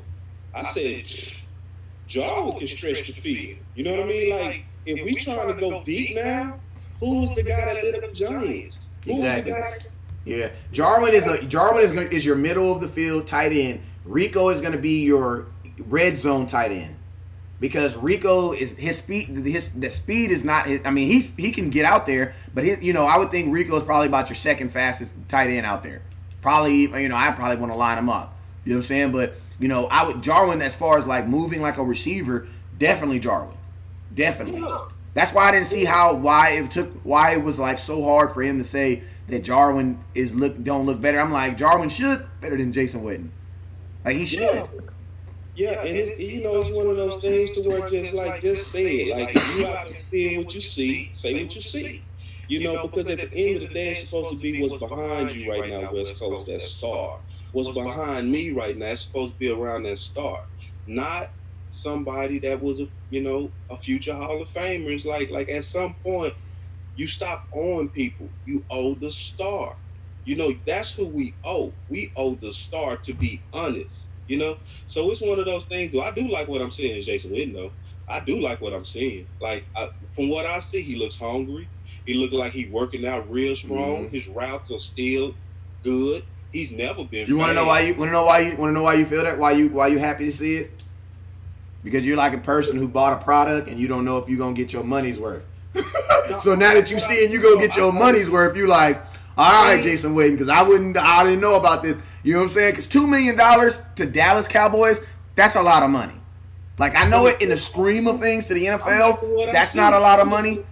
But $2 million in the NFL to the Dallas Cowboys for a tight end, that's a lot of money, man. I'm pretty sure they didn't offer Allen Hurns that. Yeah, but I actually like what I see. I see the still subtleness and the deception of his routes. He know how to really showcase body language that'll make it look like he's getting ready to stop, and he'll go on you. When he run an out and up, it look like a real out, but then he'll dip and go up on you. Like, Jason is a very savvy, subtle route runner. He has a very nuanced game that you can still see, and I like to see that. There's no drop-off from what I'm seeing. I'm not seeing drop-off, and I'm looking for it. I'm not seeing it, but at the same time, I'm also saying if it's even a chance that he might cut an up-and-coming guy that might just be better, just say it. Because I want the right pressure on that's going to get us 6. Because you know who had to also accept that reality? Jerome Bettis. Yep. When he was in Pittsburgh, he was the old guy with a young stud behind him. He took less, but he did with what he had. But they went ahead and made that move, and he supported it. You see what I'm saying? So it's like if you see Jordan up and coming, and he got the swag, and he got the and he coming in, and he looking like I'm getting ready to be the next tight end up in here, and I'm gonna make it happen. I'm the type of tight end that can give you 3 touchdowns on a high game like I did against New York. Well, let's just go ahead and let that happen. Like, don't delay that. If you're seeing it now, go ahead and foster the competition and let him take him out. That's what I'm saying. So, and I think Witten is still a great value, even if he end up being a number 2 tight end. A great value. But I'm just tired of all of us tiptoeing around. It just makes me sick. Like, stop. Just say what you see. Yeah, man, and I just think that's kind of like the downfall of the perfect job. You know what I'm saying? Of the perfect job, and that's that you gotta deal with that. But I ain't gonna lie, man. Like, I know people are saying that Jason Witten was brought in to coach and stuff like that, and he's been able to mentor. But I'm gonna keep it real. The tight ends have a tight end coach. Like, he's there every day with them, coaching. So. You know what I'm saying? Like, I don't see why he would pay 2 coaches, you know what I'm saying? And I'm just saying, like, I definitely wouldn't pay someone $2 million to do something they've never done before. Like, Jason Witten is a Hall of Famer, but he ain't never coached before. You know what I'm saying? So for me to be like, yeah, I brought you in to do something that you've never done before, that doesn't make no sense to me. They brought Jason Witten in to play. You know what I'm saying? And they're hoping that some of this stuff is rubbing off on them. The reason why they're saying coach, coach, coach is because they're putting that word out there so that he'll remember. Jason, along with you trying to play, we need you to help you talk to some of these young boys. You know what I'm saying? Because that's not a custom of something that he did. And if it was, you would have saw that when he left. Why? Because when he left, we had no tight ends. We didn't have any. We didn't have any. We had Rico, but they weren't even playing him. You know what I'm saying? Yeah. So it's like, I know the Dallas Cowboys, like, I'm going to be honest, it's crazy to me. Like, it's amazing how some players, they will actually almost announce that they're about to be leaving. Like what they did with Lyle Collins, you know what I'm saying, at the draft. They basically said, Lyle Collins, bro, your time is almost up. You know what I'm saying? And you know what I love? Lyle Collins out there coaching up. Lyle Collins and the rookie, the 2 dudes, I would say, Lyle Collins and what's his name? Hyatt. He's taking a liking to him. Plays center, him and number 6. It was number 60 and the rookie guard. Those are the two people that I say that he's taking a liking to. But he's really taking a liking to Hyatt. I don't know if he's gonna play center. If they're gonna put him at center too, because they're not really putting him at center as much. You know what I'm saying? But Lyle Collins is taking a real big liking to the boy Mitch Hyatt. He's been, real coaching him, and you see him pulling him up. It's just funny, man, that all these players that you would think that the Dallas Cowboys have a lot of star players who are like really like we don't have like the problem that Pittsburgh has, like a bunch of like selfish douchebags. Like, let's just be real, man. Like, we don't have that. You know what I'm saying? Yeah. Like Dak is out there helping. Like, I'm gonna be honest with you. Like, TC is connected to Dak's hip. I think TC gets it now. I think he gets it. And when I say TC, I'm talking about my boy Travin Christian, number 5. Like, I think he gets it. You know what I'm saying? And I interviewed him. I'm going to be dropping his interview later on today. And I asked him, man, like, how does it feel to be out here playing? He's like, man, I'm just so excited to be playing football. And he's like, honestly, I just want to let it rip. You know what I'm saying? And that's what he's doing. But also, you see these guys building a relationship. That's why I'm going to tell you guys right now. I'm going to let y'all know my first big call of the year. Number 5 quarterback, he going to make this team. I don't know how, but he's going to make this team. And I think, and I'm saying this before they get in pads. Because I'm going to tell y'all right now, Dak ain't going to get touched. They ain't going to let that even come. But these other quarterbacks, they going to let them get close to getting touched. They're going to let them get touched. And I'm going to tell you like this guy, Christian, a lot of times you see in practice, these newer kids, these newer guys on the team, they'll go balls out. Why? Because they don't know nobody. Like, Dak ain't going to try to make nobody look bad at practice. You know what I'm saying? But these other guys, bro, they don't know nobody. They don't know nobody. You know what I'm saying? So, and I also think that my boy number 5, I also think he knows that there's blood in the water. You know what I'm saying? Why? Because the Dallas Cowboys, if you guys notice, when they're doing this competition, there's nothing else going on. Nothing else. Like, they literally they had the defensive guys and the offensive guys on the line right here. They're drinking water. And the only people that's out there right now is Dak Prescott. All these other guys, they're just in like, they were coming out of a drill. Like, so they're like basically not doing anything. So the center of attention, like when you watch my video, that's why you hear the crowd roaring.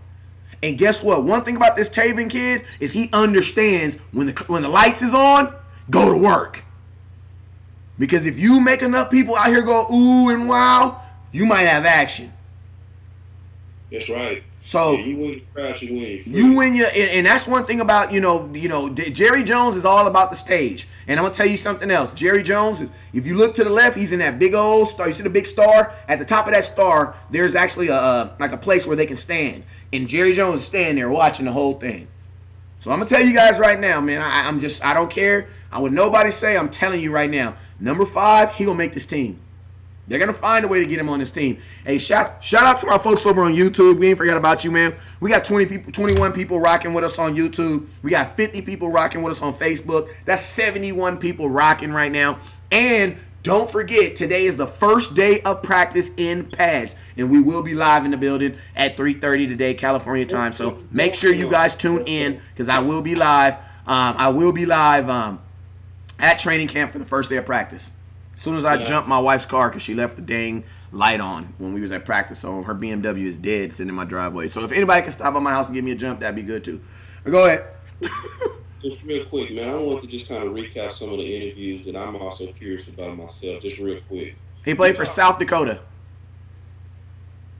You talked to Chris Webster yesterday, the 6'4" corner. I did. Yeah, so I just wanted to kind of get your input on that because a lot of us are excited to kind of see what he can do.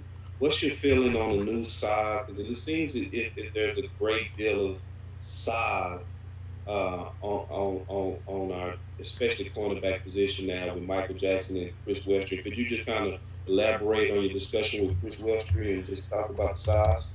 Yeah, actually, let me. Can you give a little backstory on who he is and where he's from? I can see if I can get his story, get his video. Webster is our undrafted free agent, and he's special because he's one of the guys that said he wanted to be here. He was somebody that was also, that we was rumored to have on our draft board. We was actually lucky to get him because he's a Christian. He was on your draft board, I know for sure, because I heard his name enough. This is one of the few times where I've actually seen someone really, and not even just someone, but I'm saying like someone who actually like knows a lot about football, who I feel knows a lot about football. When they're like, yo, I really like this guy, and then they actually get drafted to the team. This was the first time that I've actually seen that. This was my best draft in terms of people that I had. Like your pet got drafted. Yeah, like that's pretty amazing. I had more than one pet. I had like 4. So this is the best year I've ever had in terms of people that I like that ended up on the team. But going back to Chris Webster is somebody that I obviously have a deep liking to. What's your feel so far, and then are you going to be focusing on the secondary today? Because I think honestly that's what we all want to see. We want to see the safety battles, and we want to see those new corners. Okay, well here I got the interview right here. Let me get it up for you guys so we can take a look at it. Chris, how you doing today, man? Yeah, because I promise. West Coast from Dallas, Cowboys County. Mind if I ask you one question, brother? Okay, cool. So, man, how does it feel to be your first day of training camp today, man? Honestly, it's a blessing, man. I'm a kid from Jacksonville, Florida, so all this is a blessing, man. So just still, soaking it all in. Everything with grain of salt. Man. So excited to be here. Okay, last question. Being as tall as you are, man, what is one advantage when you're going down the field on these wide receivers? I guess the quarterback got to throw the ball a lot higher. I heard that, brother. Yes, you be blessed. Congratulations on your first. All right, so you guys, that was the interview. As you guys heard, the first thing I kind of just asked them, like, because this was like one of their first days. So I just asked them, like, well, how was your first day?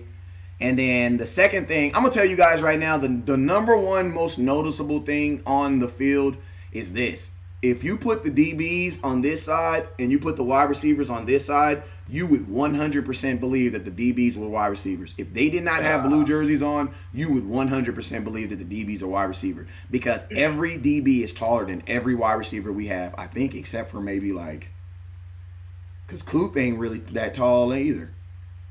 Man, I love it. Oh, man. Like, I'm gonna be honest, and I flat out asked him, like, cause like, bro, like, I ain't never seen like when you're looking, I'm looking at this dude, like I'm thinking in my head, like, Chris Richard, you are a mad scientist. Like, this is the most obvious genius thing I've ever seen in my life. Like, of course, it makes sense. Get corners that are taller than the wide receivers. And I'm looking up to him, and I asked him the most obvious question. I'm like, bro, what does this mean for quarterbacks playing against you. Like, what are they going to do differently? Because you're so tall. I'm like, bro, like this, and they're not joking when they say this kid. This kid is really like 6'4". Like, he's all of it. You know what I'm saying? Because I'm 6'1". You know what I'm saying? And I'm like this. Yeah. West Coast tall. He don't look tall on TV, but he got some height to him. Yeah, so I'm like, and I'm looking at him, and I'm like, bruh, and I love what he said. He said it just mean them quarterbacks want to throw that ball higher. Real quick, man. Let me say something real quick. Go ahead, go in on your boy. I did this when I interviewed him. I was thinking about you. Go ahead. Because see, West Coast, you be interviewing so many people. People forget some of the stuff you come up with when you get these people. You asked Chris Richard a great question. He was in the gate, and you said, Chris, what do you look for in DBs? And he stopped, turned around, looked at you and said, ambition. Ambition. I love it. What is that? What does that mean? Oh my God! See, that's what I be, man. I be so in the moment. I forgot I asked him. Let's talk about that, because the people that shows ambition coming in right now is easily Michael Jackson and Chris Westry. And before Chris Westry, I'm gonna say Michael Jackson, because Michael Jackson have been talking real big, low key, on his goals for the Dallas Cowboys. He talking Hall of Fame. He's saying a whole lot of stuff about his ability. So it's like, you know, talk ain't cheap if you can back it up. You know what I mean? So when he said ambition, to me, that signaled somebody, that or a couple of people. But that was a real good question. And look, West Coast, I'm gonna tell you straight up, if you not holding up around the DBs today, your boy Boss Cowboys gonna be exponentially upset at you. I'm gonna be on him. All right. Yeah, man, and I ain't gonna lie. Like, I'm gonna be honest. When he said that, like, say that word one more time. Just say it one more time. What did he say? Man, I love how he said it, and I love how he did it. He was walking by you, and West Coast not gonna let many opportunities pass him by. Once in a lifetime. Yeah, he was walking by, and West Coast just doing what he does to get us the information real time. Say, hey, Chris Richard, what are the things that you look for in your DBs? Now, he was at that point at least about 15 feet away from West Coast, right? He stopped. Like, hold on, I gotta address that. Yeah, You know what I mean? I asked a question. I said, what is one thing? What is one thing? It was a great question. What is one thing? Like, I was like, you know, I'm sitting here like watching it live, watching your show live, like, okay, what is he gonna say to this? Because I saw him stop. Yeah. He was real dramatic. He stopped, turned around, like, let me address that. That was his body language. And he smiled and said, ambition. Now, let me read you what ambition means. Ambition is a noun. It is a strong desire to do or to achieve something. Typically require determination and hard work. You know what that means? He ain't talking about no first round picks. Exactly. Because a first round pick is entitled because you know you have achieved something. He's talking about all these other guys. He said ambition. Ambition, a strong desire to do or to achieve something, typically requiring determination and hard work. Yep. Ambitious. Yep. So I want y'all to tune in when my boy goes to training camp. He went through some drama yesterday, and we want to show the strength of the scouts. The strength of the scouts is only through the strength of the people that watch the show and that believe in what we do. So this is a good way for us to signal that my guy is not a pretended insider. He's somebody that's actually going on the inside to get us interviews that, frankly, I'm not even seeing from you, Mike Fisher. I'm not seeing you out there talking to Chris Westry. I'm seeing West Coast. I'm seeing West Coast, and I got respect for you. But at the same time, my man is not a pretender when he's out there getting and asking the questions and getting us. Absolutely. I see. Absolutely, boss. And I appreciate those words, man. And that's why, you know, to be honest with you, man, like, Like mainstream media, I already know like the goal, mainstream media when they're at these events, they're going to go for the big names. They're going to go for the names that, will get them, that they can put at the top of an article and be like, oh, I talked to Uchin. Like, listen, literally, when Dak Prescott does his interviews, they literally put a stand. They put a stand. And then he stands on the stand. And then he has like 50 to like, I don't know, there's a gang of folks. Like 10, 15 people just all standing around and he's looking down at them. That's how many people are around him interviewing. So it's like when I go to training camp, like what I've learned is like these young kids trying to make the team, like those are the folks that's gonna really give you those real honest answers and really let you understand what's really, really going on. And man, I totally even forgot about that. I'm gonna have to nip that out so I can get that on the feed. But yeah, man, his number one thing he said he's looking in the cornerback is someone who has ambition. And ambition means you're trying to do something impossible. What's something impossible? And something that's impossible is what? Being an undrafted or being a guy who barely made it in the NFL, who barely got an opportunity, and now you were trying to take someone else's opportunity. You know what I'm saying? That's what ambition. When someone says ambition to me, that's what I'm thinking. You know what I'm saying? So this was a great interview with my boy Chris Westerly.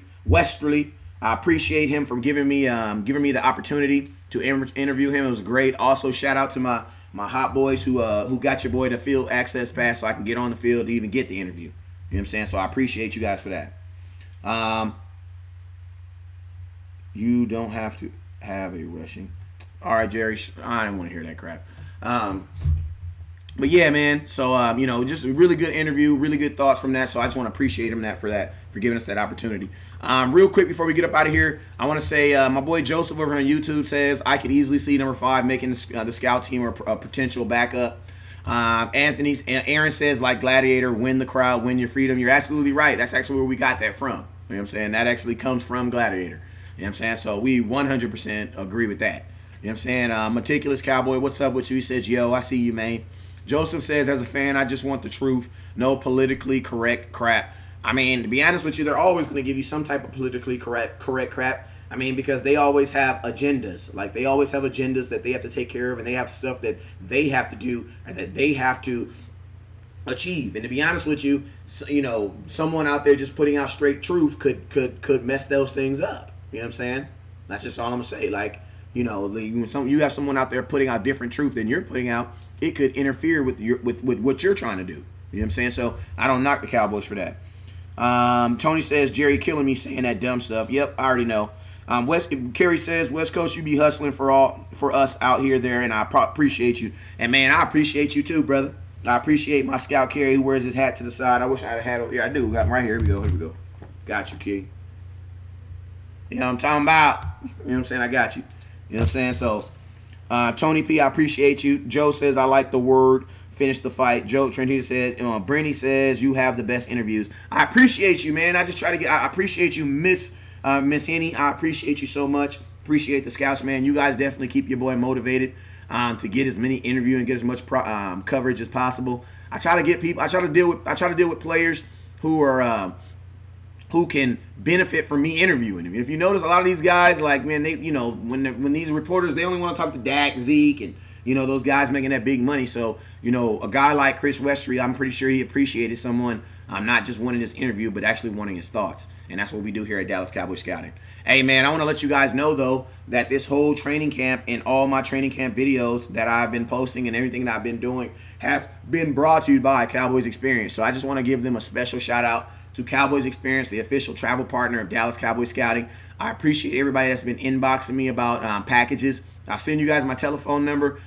Give me a call, and once you give me a call, we'll get you on the phone and get you talking about some these packages. Remember, guys, I don't really sell like game tickets. That's not really my thing. I think just going to a game is lame, and it's way too expensive to just go to a game. Like, if I'm gonna be paying that type of money, I'm trying to experience something. Like, I'm trying to see players. I'm trying to go to a tailgate. I'm trying to hang out. Like, I'm trying to not have to drive. Why? Because I'm gonna be drinking. Like, I'm not trying to do none of that. You know what I'm saying? So that's one thing I love about Cowboys Experience is when you work with Cowboys Experience, when you book a package through Cowboys Experience, you don't got to deal with none of that. Why? Because it's all taken care of. Absolutely all taken care of. So shout out to everybody that's been on the feed. Tracy Marquez, how you doing? Says, love the real talk. I appreciate you, Miss Tracy. You might be new to the feed, but I just want to let you know I appreciate you and thank you for being a Dallas Cowboy fan. Richard said, telling somebody to slap yourself. Who you telling to slap yourself, Brenny? Richard. Richard, you said you're going to be out here in a little bit. I love it, man. Absolutely love it. Make sure you inbox your boy West Coast if you're coming to camp so we can hang out, chop it up for a little bit. Maggie says, thank you for everything you do. You keep up the great work. Man, Miss Maggie, I absolutely appreciate you, Miss Maggie. I absolutely appreciate you. And I want to let you guys also know, I also appreciate the scouts, man. The scouts, man, I ain't going to lie, man, I didn't have a rough day. I really didn't have a rough day. I need to stop saying that because I really didn't have a rough day. My mom told me this. The truth is like a lion. It don't need defending. If you see a lion on the side of the street, do you got to get out and defend that lion? No, because the lion will defend itself.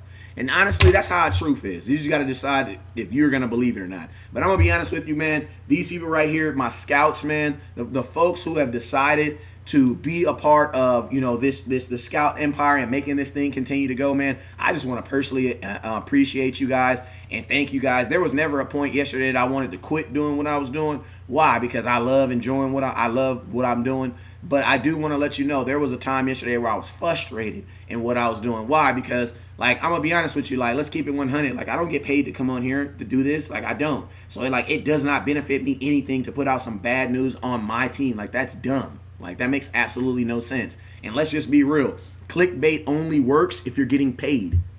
If you ain't getting paid, it ain't clickbait. You know what I'm saying? that doesn't make no sense. You know what I'm saying? You got to actually click on it so you can get paid for it. So it's not like that. You know what I'm saying? I work for the scouts, man. And to be honest with you, the exact same thing I told you guys yesterday. As long as my scouts believe me, I did not care. I didn't care because this is the life I live in. Having sources and having inside information, guess what? There's gonna always be that time of, oh, he doesn't know what he's talking about. Just like when I always give this example, like when I had the schedule out for 2 days, people called me everything but a child of God, and guess what? Not one of those people apologized when the Dallas Cowboys released the schedule, and it was the exact same schedule. Not one of them apologized, and guess what? I wasn't looking for one. And I ain't tripping, because guess what? I don't do it for those people. I do it for the scouts. So guess what, scouts? We're gonna be at training camp today, and whatever information y'all trying to give me, I got you. I got you. That's because that's who I do it for. They hold me down, I hold them down likewise. Hey, you guys already know what it is. If you want to become a scout, hit that shop now button. That's all you got to do. $4 a month. It's the easiest access in your life. All it's gonna do is all that goes towards is what? Making sure that this information continues to grow. If I'm at camp, you're at camp. If I'm at a Cowboy event, you're at a Cowboy event. If I'm interviewing Jalen Smith, you're interviewing Jalen Smith. If I'm asking Mike Fisher a question, you're asking Mike Fisher a question. I understand, you know what I'm saying? I get it that there are people in parts of the world who will never be able to access the Dallas Cowboys the way that you do or even the way that I do. Most importantly, the way I do. So guess what? That's what we do. We share it and we go through it all together. So that's why I love it when someone called West Coast a liar, because all I got to say, bruh, go look at the live feed. I don't stop recording. You guys saw me when I walked in the fish tank. Y'all heard the security guard behind me saying, hey, do you guys want me to take him out of here? And what did Fish say? No, he's good. You know what I'm saying? So y'all hear it. You know what I'm saying? I'm pretty sure y'all be seeing it when I be trying to go left and the security guard be like, nah, bro, you can't go over there. And I be like, okay, don't trip. I know y'all see that. You know what I'm saying? Because I don't never stop. You know what I'm saying? But I appreciate these scouts, man. I appreciate y'all. I do want to let you know that. I do appreciate my scouts, though. I do appreciate my serious Cowboy fans out there in Cover Truth. I do appreciate that, though. And I appreciate you guys. And y'all the reason why I go hard. So you guys already know what it is, man. You already know who I am. You've been rocking with me long enough. If you don't know who I am, I'm West Coast, man. And you already know what it is. Never look down because the stars up. Peace. They say defense wins championships. We're here in Dallas. We got a top 10. When the hot boys hit the field, this is what we tell them. Listen what we tell them. This is what we tell them. Go to work, clock.